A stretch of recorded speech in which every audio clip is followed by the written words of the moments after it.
క్రీడలకు క్రీడాకారులకు తన వంతు ప్రోత్సాహకాన్ని అందిస్తానని ఎమ్మెల్యే చింతకుంట విజయరమణ రావు అన్నారు. పెద్దపల్లి మండలం నిమ్మనపల్లి గ్రామంలోని పల్లవి పాఠశాలలో స్పోర్ట్స్ అకాడమీ కార్యక్రమాన్ని పాఠశాల యాజమాన్యంతో కలిసి ఆదివారం ఎమ్మెల్యే విజయరమణారావు ప్రారంభించారు. ఈ సందర్భంగా ఎమ్మెల్యే మాట్లాడుతూ రాష్ట్ర ప్రభుత్వం క్రీడారంగానికి పెద్దపీట వేసిందన్నారు. గ్రామీణ యువకులు పలు క్రీడల్లో రాణించేందుకు రాష్ట్రంలోని ప్రతి గ్రామంలో క్రీడా మైదానాన్ని ఏర్పాటు చేసి క్రీడాకారులకు ప్రోత్సాహం అందించేందుకు సీఎం రేవంత్ రెడ్డి బడ్జెట్లో క్రీడారంగాకి నిధులు మంజూరు చేసి ఉత్తమ క్రీడారులుగా తీర్చిదిద్దేందుకు చర్యలు చేపట్టుతున్నట్లు పేర్కొన్నారు. పల్లవి పాఠశాలలో స్పోర్ట్స్ అకాడమీ ద్వారా క్రీడాకారులకు ప్రత్యేక శిక్షణ అందించడం అభినందనీయమన్నారు. పల్లవి పాఠశాల స్పోర్ట్స్ అకాడమీ నిర్వాహకులు, పాఠశాల కరస్పాండెంట్ ఎలువాక శోభారాణి, రాజయ్యకు ఎమ్మెల్యే ప్రత్యేక అభినందనలు తెలియజేశారు. ఈ స్పోర్ట్స్ అకాడమీ ద్వారా క్రీడాకారులు పలు క్రీడల్లో ప్రత్యేక శిక్షణ పొంది భవిష్యత్తులో ఉత్తమ క్రీడాకారులుగా ఎదగాలని ఆకాంక్షించారు. ఆ దిశగా అకాడమీ ప్రయత్నించాలని, ఇందుకు తమ వంతు సహాయ సహకారాలు అందిస్తామని చెప్పారు. ఈ కార్యక్రమంలో జిల్లా గ్రంథాలయ సంస్థ చైర్మన్ అంతటి అన్నయ్య గౌడ్, పల్లవి పాఠశాల యాజమాన్యం ఎలువాక శోభరాణి, రాజయ్య, పలువురు కాంగ్రెస్ పార్టీ నాయకులు, పాఠశాల సిబ్బంది తదితరులు పాల్గొన్నారు. వారే ఇంతకుముందు ఎందుకంటే వారు సరదాగా టీచర్తో పాటు నేను అనుకుంటా రాఘవపూర్లోనే దాదాపు 6-7 సంవత్సరాలు పనిచేస్తున్నాను. 7-8 సంవత్సరాలు అంటే పిల్లలు ఎట్లుండాలి, పిల్లల తల్లిదండ్రులు ఎట్లుండాలి, మరి విద్య ఎట్లా బోధించాలి, దాంతోపాటు పిల్లలకు క్రీడలు ఎంత అవసరమైనటువంటి విషయాన్ని వారు చాలా గొప్పగా చాలా గట్టిగా నొక్కి చెప్పడం జరిగింది. మరి నిజంగా కూడా మేము చిన్నతనంలో అంటే ఇక్కడ వేదిక ఉన్నటువంటి మేమంతా దాదాపు ఒక ఈ బాబు తప్పితే మిగతా మేము ఉన్నోళ్ళు అంతా రాయనం క్రిస్టియనం పక్క పెడితే అంతా ఏడాది అటు ఇట్లా మేము పెరిగిన వాళ్ళం. ఆ కాలంలో ఎట్లుండే పిల్లల తల్లిదండ్రులు ఏంటంటే ఏదైనా ఆట ఆడితే పిల్లలను మమ్మల్ని కొట్టి చిన్నప్పుడు చదువు ఖరాబ్ అవుతుంది, మీరు ఈ కబడ్డీ ఆడింది, ఖోఖో ఆడింది అంటే ఈ ఆటలు ఎక్కడి, ఈ ట్రైనింగ్ ఎక్కడిది, ఇవన్నీ ఎక్కడి. అప్పుడు మేము చదువుకున్నప్పుడు ఆట ఆడేది కబడ్డీ, గీత మధ్యలో గీత గీసి తోవల్నే కబడ్డీ బుక్లెట్ ఆడేసి కబడ్డీ ఆడుతున్నాం. అది పోతే చాలా తర్వాత అంటే మళ్ళీ ఎండాకాలం వస్తే సిరగోని ఆడేది. అంతేగానే అన్న సిరగోని ఐడియా ఉందిగా, సిరగోని అంటే మీకు. తర్వాత అది పోతే గోళీలు ఆడుకునేది. ఇవి 3 ఆటలు. తర్వాత ఈత అంటే ఇప్పుడు మీకు ఎవరికి ఈతలు రావు కానీ ఇంకా మీ మేడం బ్రహ్మాండంగా పిల్లలకు ఈత రావాలి, మరి మగ పిల్లలు కానీ వారితో పాటు ఆడపిల్లలకు కానీ తప్పకుండా ఈత నేర్చుకోవాలనేది 100%.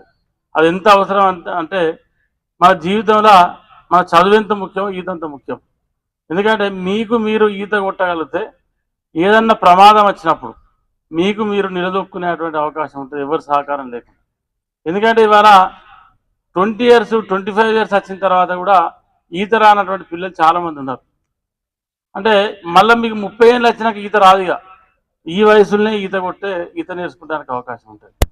కాబట్టి నేను ఆడ చూసిన నిన్న మొన్ననే నిర్మాణం చేయించినట్టున్నారు, చాలా సంతోషం. అదొకటి మీరు మంచి కార్యక్రమం చేశారు. ఎందుకంటే జనరల్గా ఏ స్కూల్లో కూడా ఆ కాన్సెప్ట్ ఉండదు. నేను నిజంగా కూడా చాలా స్కూళ్ళల్లో పోయినా కానీ ఇవాళ మరి మన పల్లవి స్కూల్ అనే ఆ కాన్సెప్ట్ ఇవ్వడం నిజంగా కూడా చాలా సంతోషకరం. అంటే ఇది మీకు ఈత కొట్టినంత స్టేను అంటే శారీరకంగా కూడా అంత స్టెమినా ఇంకా వేరే ఆటలు కూడా అంత స్టెమినా ఉండదు. అంటే మీరు రెగ్యులర్ ఒక అర్ధ గంట 20 నిమిషాలు ఈత కొడితే మీకు ఎక్కడ లేనటువంటి శరీరంలో దృఢత్వం వస్తుంది, శరీరంలో పట్టుత్వం వస్తుంది. దాంతోపాటు మీరు ఏ ఆట అన్నా ఇంకో 10 నిమిషాలు ఎక్కువ ఆడగలుగుతారు. కాబట్టి ఇవాళ మరి చాలా గేమ్స్ మనం ప్రారంభించుకున్నాం. మరి ఏదైతే షటిల్ కానీ, క్రికెట్ కానీ, వాలీబాల్ కానీ, ఆ తర్వాత మరి స్కేటింగ్ కానీ, దాంతోపాటు షార్ట్ పుట్ కానీ, అదేవిధంగా బాస్కెట్బాల్ కానీ, షటిల్, బ్యాస్కెట్బాల్ ఇవన్నీ కూడా చేసుకోవడం జరిగింది. ఖోఖో మరి ఖోఖో అంటే మా కిష్టన్నకు అది వెన్నుతో వీటిన విద్య. కబడ్డీ, ఖోఖో మరి వారి ఆధ్వర్యంలోనే పెద్దపల్లి కానీ, సుల్తానాబాద్ కానీ వందలాది మంది క్రీడాకారులను మీరు తయారు చేశారు. గోల్డ్ జిల్లా ఉమ్మడి కరీంనగర్ జిల్లా కాని వాళ్ళు ఉన్నారు, స్టేట్ కాని వాళ్ళు ఉన్నారు, నేషనల్ గోల్డ్ మెడల్ కూడా మన సుల్తానాబాద్ నుండి గెల్లు మధుకర్ ఉన్నారు.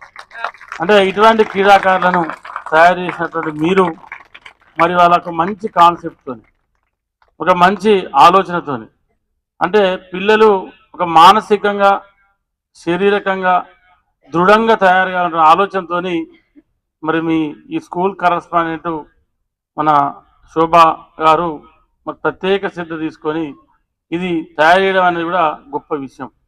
ఎందుకంటే దాని మీద ఒక కాన్సెప్ట్ ఉండాలి. చాలా స్కూళ్ళలో ఏముంటాయంటే పిల్లలకు చదువు చెప్పాలి, చదువు నేర్పాలి, మరి నీకు 100% 100 కొట్టినావా లేకపోతే ఇంకో నీకు కాంపిటీషన్ 100 కొడతాను అనేది లెక్కలు పెట్టి చెప్తా ఉంటారు. కానీ ఇట్లా క్రీడల పట్ల కూడా పిల్లల్ని ఎంకరేజ్ చేసి మరి పిల్లలను క్రీడాకారుల తీర్చిదిద్దడం కోసం ప్రయత్నం చేసేటువంటి స్కూళ్ళు చాలా తక్కువ ఉంటాయి. మరి ఇవాళ మీరు ఈ నిర్ణయం తీసుకొని మరి ఇంత పెద్ద మనసుతోని మంచి క్రీడాకారులను ఈ పల్లవి స్కూల్ ద్వారా తయారు చేయాలని చెప్పి ఏదైతే మీరు ఆలోచన చేస్తూ ఉన్నారో మీకు నిజంగా కూడా ఈ నియోజకవర్గ శాసనసభ్యుగా మీకు ధన్యవాదాలు తెలియజేసుకుంటూ మరి రాబోయే మళ్ళీ వచ్చే ఈ ఇయర్ వరకు ఒక మంచి క్రీడాకారులు నువ్వేనా స్పోర్ట్స్ నేర్పే నీ పేరు అయితే మరి వచ్చే కృష్ణమూర్తి గారు రాజు గారు, కృష్ణమూర్తి అంటే నాకు కొంచెం ఐడియా ఉంది, ఇది వరకు రాజు కూడా పరిచయం లేదు, టోర్నమెంట్లు అయినప్పుడు ఉంటాయి. కాబట్టి మన ఆర్చరీ మన దగ్గర కూడా మన సుల్తాన్పూర్లో అమ్మాయి ఉంది ఆర్చరీ, ఆమె కూడా ఇప్పుడు ఏదో నేషనల్ ఇండియా నుంచి వెళ్ళి పార్టిసిపేషన్ చేసారు పోయినట్టు ఇప్పుడు. కాబట్టి అంటే మన దగ్గర నుంచి వెళ్ళి కూడా అంత పెద్ద క్రీడాకారులను ఉన్నారు కాబట్టి దాన్ని స్ఫూర్తిగా తీసుకొని చాలా మంది క్రికెటర్లను చూడండి, చాలా మంది క్రికెటర్లను మనం చూస్తే ఇలా సిరాజ్ వాళ్ళ నాన్న ఆటో నడుపుకుంటారు. కానీ సిరాజ్ ఏమనుకున్నాడు